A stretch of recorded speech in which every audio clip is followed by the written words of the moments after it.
மரணத்திலிருந்து உயிர்த்தெழுந்த ஆண்டவராகிய இயேசு கிறிஸ்துவின் பரிசுத்தமுள்ள நாமத்தினாலே உங்கள் அனைவருக்கும் என்னுடைய அன்பான நல்வாழ்த்துக்கள்.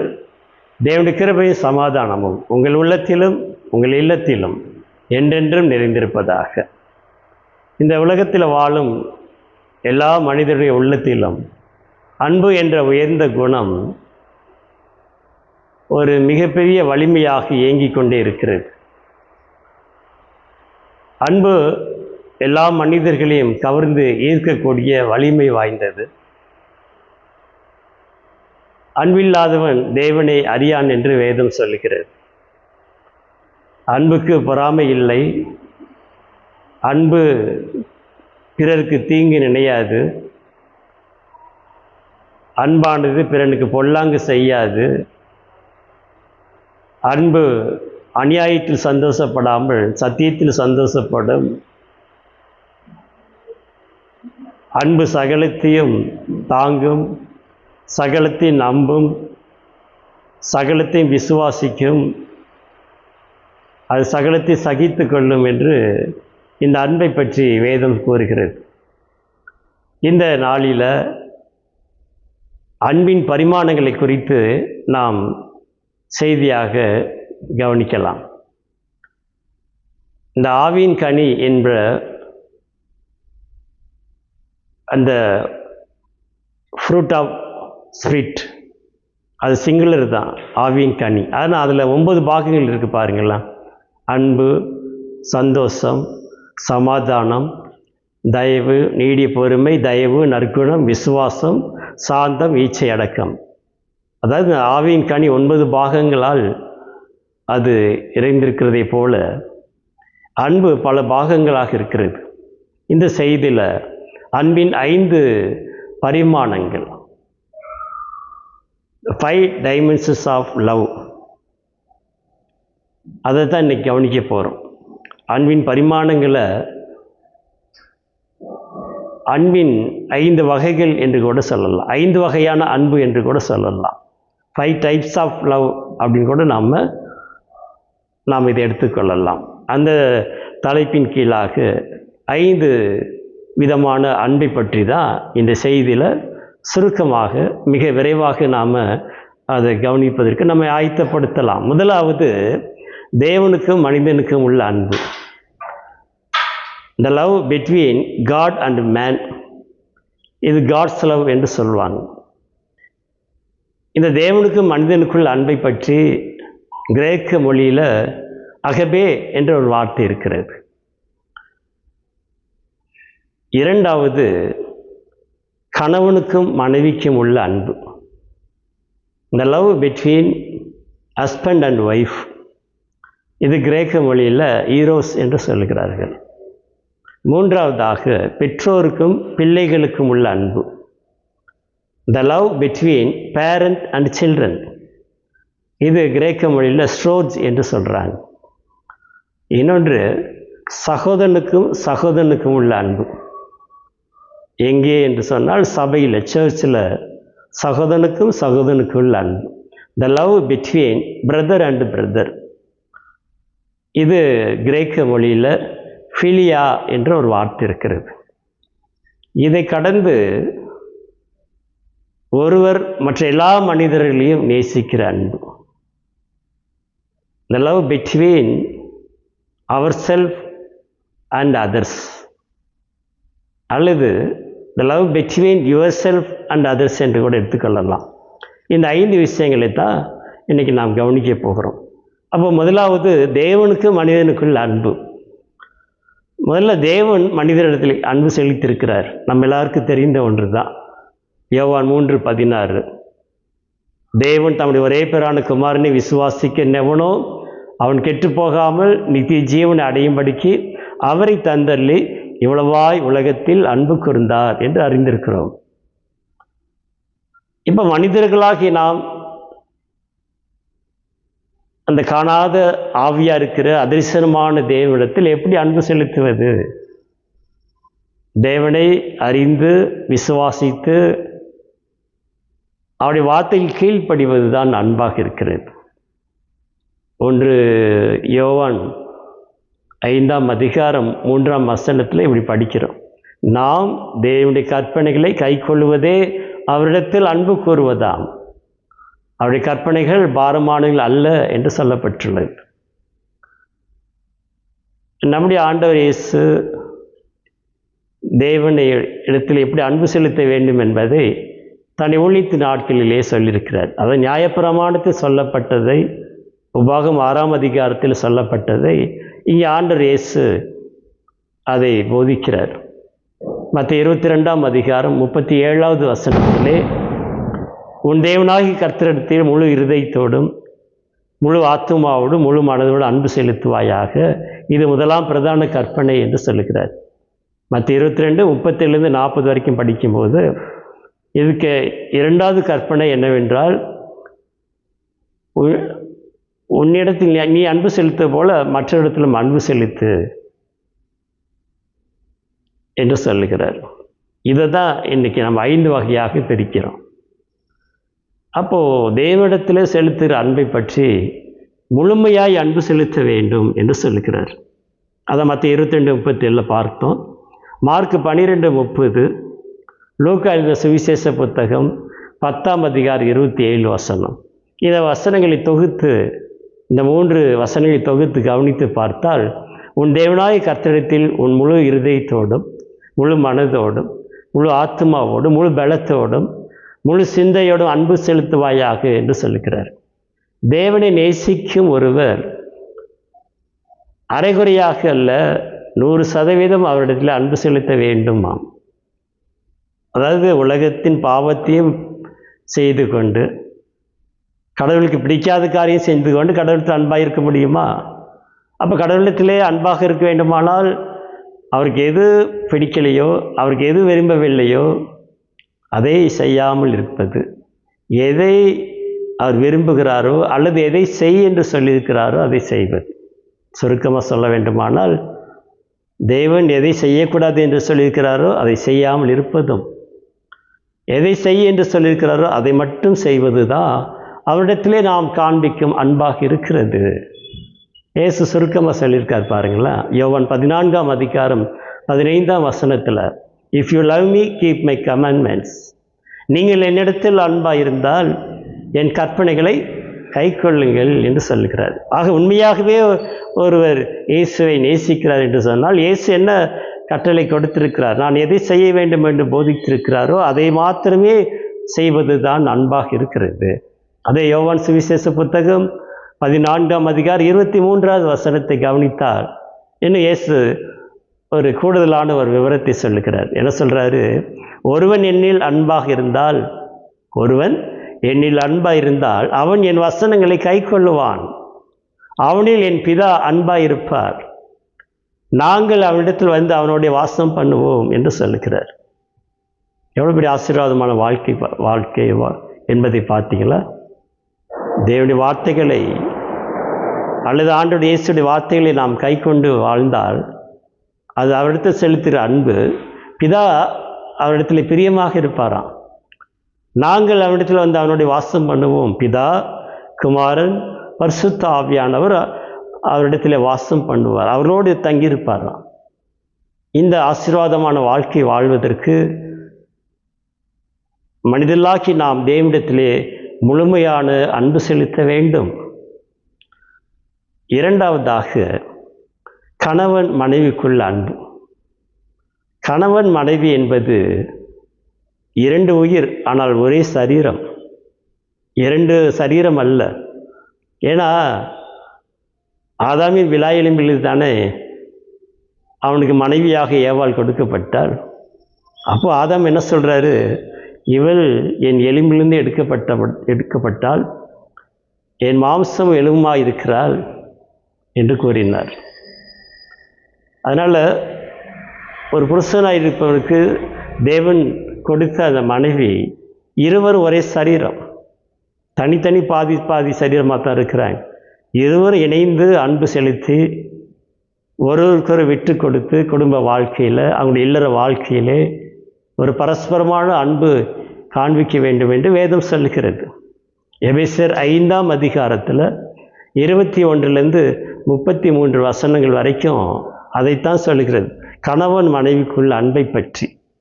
அதை மிக அழகாக கிறிஸ்துவுக்கும் சபைக்கும் உள்ள ஒரு உறவாக அந்த வார்த்தைகள் நாம் கவனிக்கும் போது அது புரிகிறது. அதாவது இயேசு கிறிஸ்து எப்படியாய் சபையில் அன்பு கூர்ந்தாரோ அதே போல் புருஷர்களும் தங்கள் மனைவியில் அன்பு கூறுங்கள் என்று சொல்லுகிறார். இயேசு எப்படி அன்பு கூர்ந்தார்? கரை திரை முதலானவைகள் ஒன்றும் இல்லாமல் பரிசுத்தமும் பிழையற்றதுமான மகிமையுள்ள சபையாக அதை தமக்கு முன் நிறுத்தி கொள்வதற்காக, அதற்காக சபைக்காக தம்மை தாமே ஒப்பு கொடுத்தார். சபையாகிய அந்த மணவாட்டி, ஒரே சபையாகிய அந்த மணவாட்டிக்காக மணவாளனாகிய கிறிஸ்து தன்னையே அர்ப்பணித்தாராம். அப்படிதான் கணவன் மனைவியுடைய வாழ்க்கை இருக்க வேண்டும். 2 பேருக்கும் சரீரத்துக்கு அதிகாரி அவரவர்கள் அல்ல. அதாவது புருஷனுடைய சரீரத்துக்கு அதிகாரி மனைவியா, மனைவியுடைய சரீரத்துக்கு அதிகாரி புருஷனா.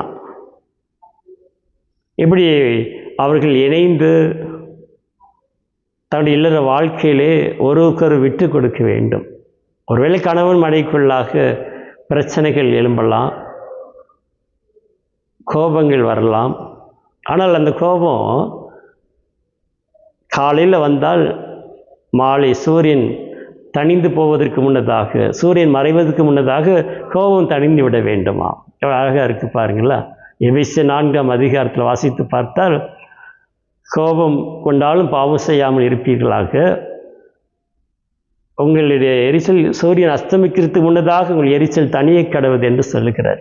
காலையில் கோபம் வந்தால் மாலை அல்லது இரவுக்குள்ளாக அவர்கள் சமரசமாக ஒன்றாக இணைந்து வாழ வேண்டும். அந்த கணவன் மனைவிக்குள்ள மற்ற குடும்ப உறவுகள் உள்ள நுழையக்கூடாது. இருவருக்குள்ளாகவே பேசி எதுவானாலும் சமரசமாக, அன்பாக, சமாதானமாக அவர்கள் வாழ வேண்டும். இது வேதத்தினுடைய கட்டளையாக இருக்கிறது. இப்படி கணவன் மனைவிக்குள்ளான அன்பு என்பது அவருடைய இல்லற வாழ்க்கையை அலங்கரிக்கிற ஒரு ஈடு இணையற்ற ஒரு அற்புதமான அன்பு.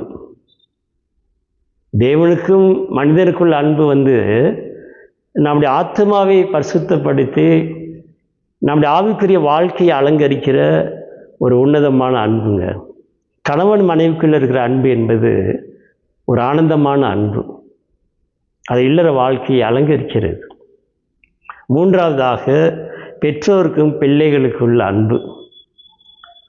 இந்த பெற்றோர்கள் பிள்ளைகள் எப்படி இருக்கணும் அப்படின்னா, பிள்ளைகள் குழந்தையாக இருக்கும்போது பெற்றோர்களும் குழந்தையாயிடணும், குழந்தைய போல மாறிடணும். வேலை செய்து களைப்போடு வருவோம் வீட்டுக்குள்ளே.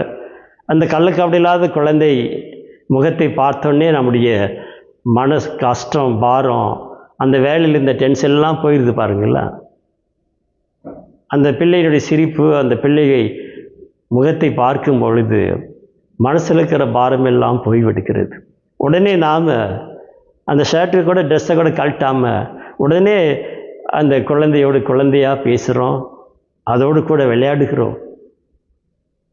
பெற்றோர்கள் அன்பு குழந்தையாக இருக்கும்போது குழந்தையாகவும், அவர்கள் அந்த குழந்தை சிறு பையனாக அவன் வளரும் பொழுது, சிறுமியாக வளரும் பொழுது ஒரு ஆசானாக, வழிகாட்டியாக இருக்க வேண்டும். பிள்ளையை கோபப்படுத்தாமல் கர்த்தருக்கேற்ற சிக்ஷையிலும் போதனையிலும் வளர்க்க வேண்டும். இது பெற்றோர் பிள்ளைகள் காண்பிக்கும் அன்பாக இருக்கிறது. பிள்ளைகளும் பெற்றோருக்கு எல்லா காரியத்திலும் கீழ்ப்படியணும். இது கர்த்தருக்கு பிரியமானது. இது கொலோசியர் 3:20 வாசிக்கிறோம். பெற்றோர் பிள்ளைகளை கோபப்படுத்தாமல் அவங்கள கர்த்தருடைய வழியை நடத்த வேண்டும் என்று எபேசியர் 6ஆம் அதிகாரம் 4ஆம் வசனத்தில் இப்படி பெற்றோர் பிள்ளைகளுக்குள்ள அன்பை பற்றி கர்த்தருடைய வேதம் சொல்வதை கவனித்து பார்த்து குடும்பத்தில் பெற்றோர்கள் பிள்ளைகளை விதமாக வளர்க்கணும். குழந்தையாக இருக்கும்போது குழந்தையாகவும், சிறு பையனாக சிறுமியாக இருக்கும்போது அவர்களுக்கு ஒரு ஆஸ்தானாக, வழிகாட்டியாக இருக்க வேண்டும்.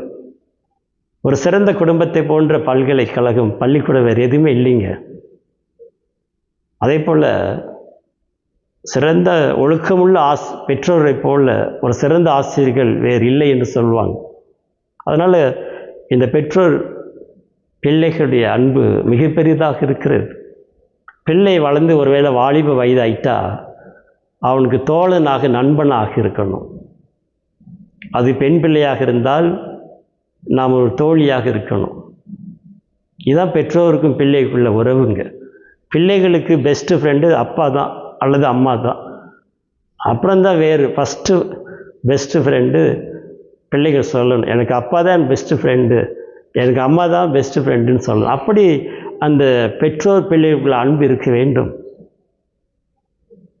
இந்த குடும்ப உறவுகளை நேசித்து அவங்களோட டைம் ஸ்பெண்ட் பண்ணணும். இன்றைக்கி மொபைல் வந்துருச்சு பாருங்களா. கணவன் கையில் ஒரு மொபைல், மனைவி கையில் ஒரு மொபைல்.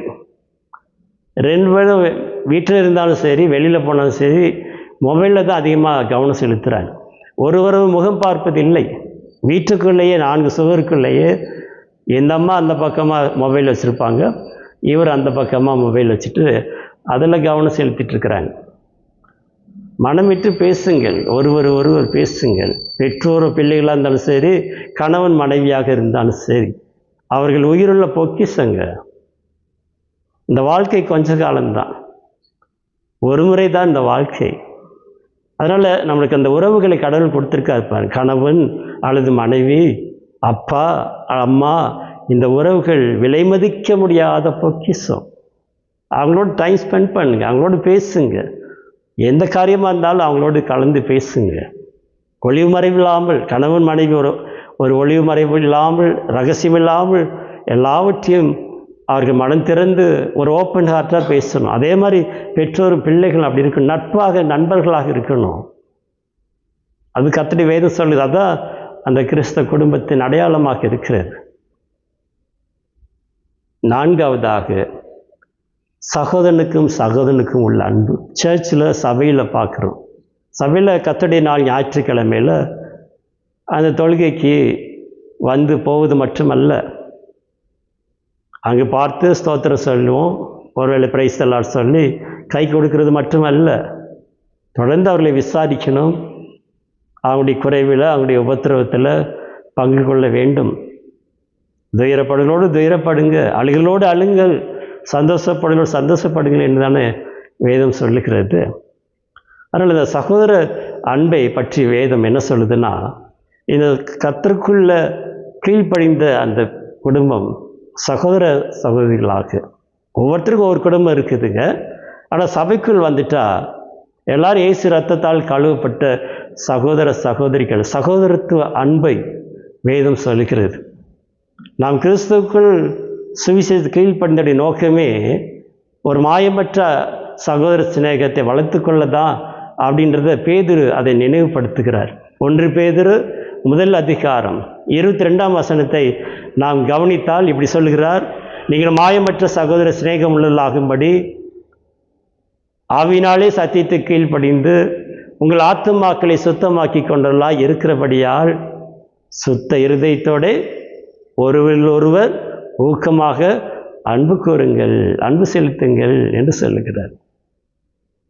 இது அப்போஸ்தலனாகிய பவுல் ரோமர்கள் நிருபத்தில் 12ஆம் அதிகாரம் 9-10 வாசித்து பார்த்தால், உங்கள் அன்பு மாயமற்றதாய் இருப்பதாக, தீமை வெறுத்து நன்மை பற்றி கொண்டிருங்கள், சகோதர சிநேகத்திலே ஒரு மேல் ஒரு பட்சமாயிருங்கள்.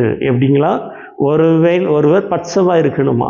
தாய் தன்னுடைய குழந்தைக்கு அது பசி எடுக்கும்போது அதுக்கு பால் கொடுப்பதும், அதுக்கு ஆகாரத்தை கொடுப்பதும், எல்லா விதத்திலும் கண்ணு கருத்துமாய் அந்த குழந்தை தாய் தகப்பன் பாதுகாப்பதை போல சகோதர அன்பு அப்படி இருக்கணுமா? சகோதர சிநேகத்திலே ஒருவர் மேல் ஒருவர் பட்சமாயிருங்கள், கனம் பண்ணுவதிலே ஒருவருக்கொருவர் முந்திக் கொள்ளுங்கள். இப்படிப்பட்ட அன்பு சபையிலே அது காணப்பட்டால், அது அந்த சகோதரத்துவ அன்பு, அந்த ஒற்றுமையின் ஐக்கியம் சபையை அலங்கரிக்கிற சகோதரத்துவ அன்பாக அது இருக்கும். இந்த செய்தி நிறைவாக 5வதாக, ஒரு தனி மனிதன் அல்லது ஒருவர் மற்ற எல்லா மனிதர்களையும் நேசிப்பது, குடும்ப உறவுகளை விட கடந்து, நம்முடைய தங்களுடைய சொந்த பந்தங்களை கடந்து, அந்த உறவுகளெல்லாம் கடந்து யாரோ ஒருவர்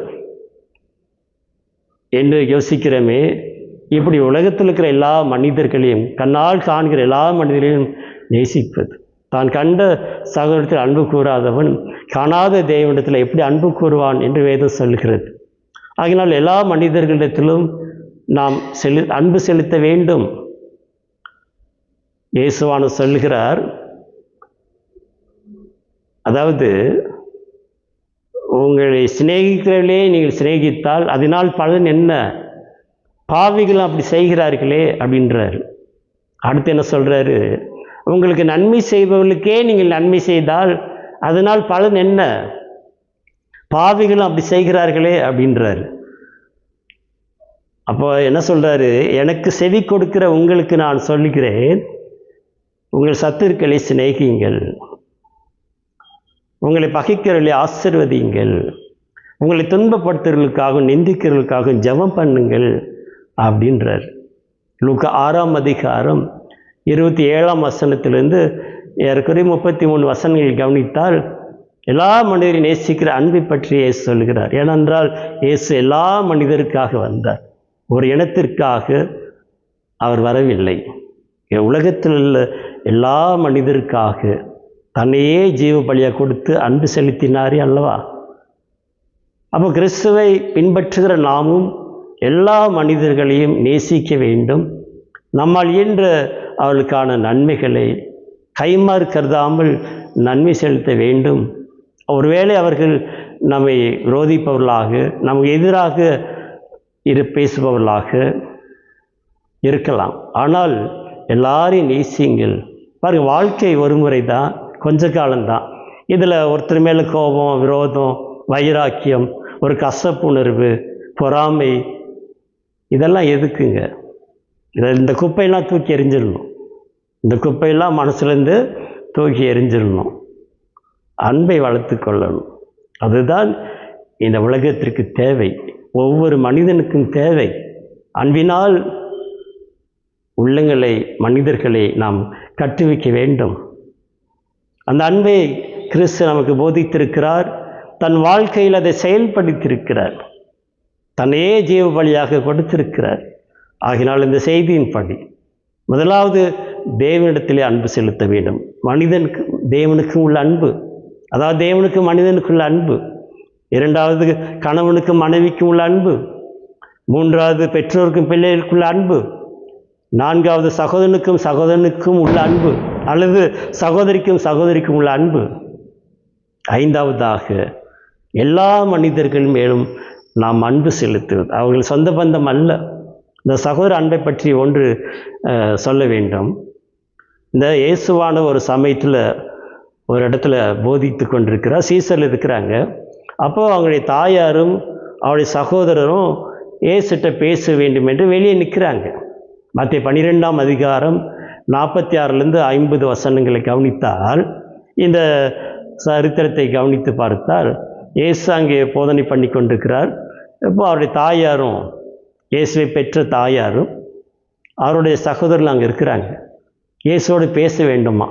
அதை சீசரில் பார்த்து சொல்கிறாங்க, உம்முடைய தாயாரும் உம்முடைய சகோதரரும் உம்மோடு பேச வேண்டும் என்று இருக்கிறாங்க. அப்படின்னும் போது இயேசு என்ன சொல்கிறாரு? என் தாயார் யார்? என் சகோதரன் யார்? அப்படின்னுட்டு தன் கைகளை சீசருக்கு நேராக நீட்டி, இவர்களே என் தாயும் என் சகோதரமாய் இருக்கிறார்கள்.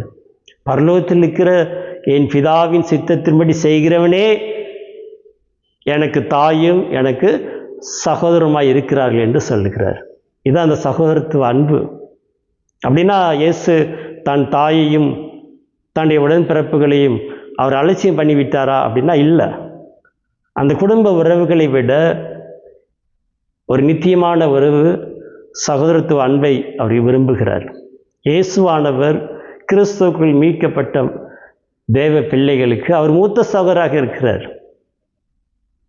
அவர் எப்படி இருக்கிறாரா? ஒரு மூத்த சகோதராக இருக்கிறார். இயேசு அப்பா கிடையாது, இயேசு நமக்கு அண்ணன். அப்பா பிதா தான், பிதாவாகிய தேவன் அவரை வெளிப்படுத்தும்படி தான் இயேசு மாம்சத்தில் வந்து இந்த அன்பை காண்பித்திருக்கிறார், இந்த அன்பை போதித்திருக்கிறார்.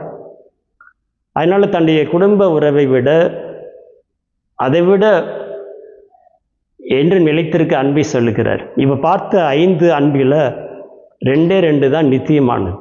என்ன தெரியுங்களா? தேவனுக்கும் மனிதனுக்குள்ள அன்பு தான் மரணத்துக்கு பிறகு அது பரலோகம் வரைக்கும் வரும்.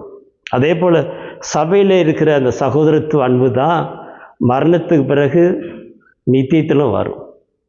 இப்பேற்பட்ட இந்த உன்னதமான 5 வகையான அந்த அன்பின் 5 பரிமாணங்களை நம்முடைய வாழ்க்கையில் நாம் கடைப்பிடித்து நம்முடைய வாழ்க்கையில் அதை செயல்படுத்தி நம்முடைய வாழ்க்கையை பிரகாசிக்க பண்ணி தேவனை மகிமைப்படுத்துவோம். உங்களுடைய பொறுமையான கவனத்துக்கு நன்றி, வாழ்த்துக்கள். கர்த்தராகிய இயேசு கிறிஸ்துவின் கிருபையும் தேவனுடைய அன்பும் பரிசுத்த ஆவியின் ஐக்கியமும் உங்கள் அனைவரும் கூட இருப்பதாக. ஆமென்.